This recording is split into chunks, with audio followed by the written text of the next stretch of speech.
নমস্কাৰ, মই নিশিতাই আজি আপোনালোকলৈ এটি কবিতা আবৃত্তি কৰিবলৈ ওলাইছোঁ।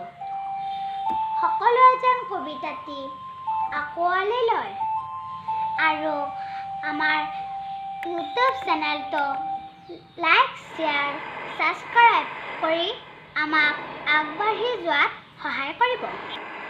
কবিতাৰ শিৰোনাম এটি কলি। কবি মিণ্টু কলিতা। ফুল নুফুল সেই এটি কলি, হাঁহ কাণ্ড ভাৱনাৰে কি যে অপাৰ আগ্ৰহ যেন আজিয়েই ফুলিব।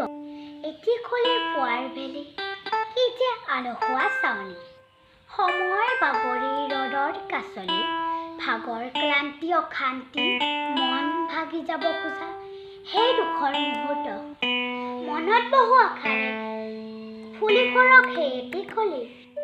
জাতিষ্কাৰ হৈ জগত জিনি দিয়ক সকলোকে আনন্দৰ বাণী।